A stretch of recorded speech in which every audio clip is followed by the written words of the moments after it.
And what she does is straight out of Linsky, Rules for Radicals. Whatever they can get away with, they're going to get away with. Well, some of what they're trying to get away with, the buck stops now. So we're here with Mr. Jim Barnes, right after the monthly Tea Party meeting, and there's been a long history with the GOP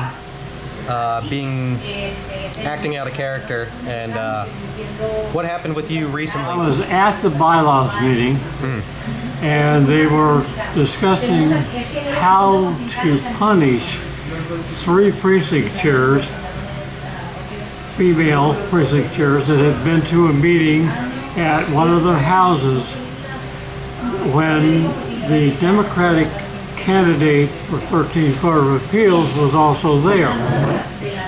And they thought that was despicable. And so they were discussing how do they take the precinct chairs away from them, how do they punish them. Now, for everybody to know that Aaron Pena is running for 13th Court of Appeals. He would be the Republican. Yes. His daughter is Adrian Pena, is the county chair, so there's the connection. Some of the other precinct chairs have talked to me about how come we don't have a little more transparency on our financial dealings for the Republican Party in Hidalgo County. Who is the finance chair? The finance chair Who's he married to? Just happens to be Adrian Pena's husband. She's the county chair, and she picked her husband for finance chair.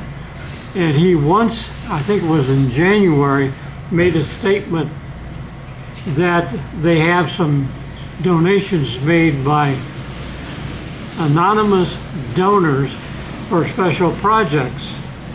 And I found that kind of interesting because there's no anonymous donations to a Republican Party. And so I was looking forward to getting the report January 15th, and I found out there was a guy that donated $100,000 to the Republican Party of Hidalgo County.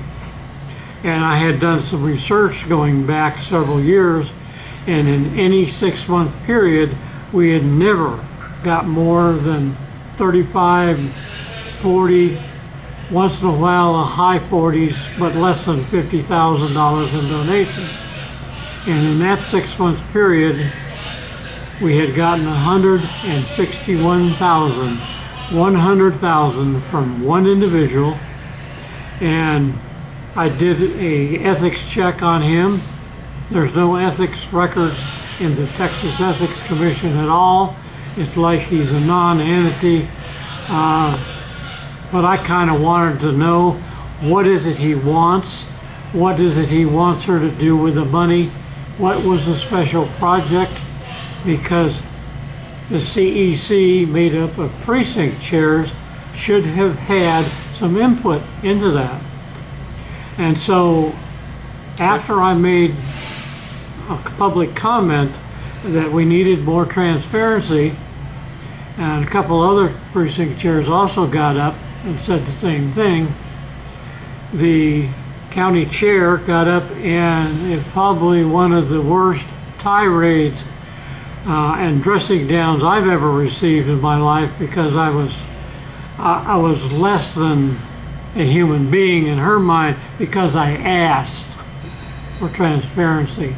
Some of the questions asked in vacancy committee meetings for new precinct chairs: do you swear allegiance to the county chair? And I interrupted and I said, I'm presently a precinct chair. I do not swear allegiance to the county chair. I swear allegiance to 2 things: my God and my country. And my comment after that was, what do you want them to do? Kiss her ring?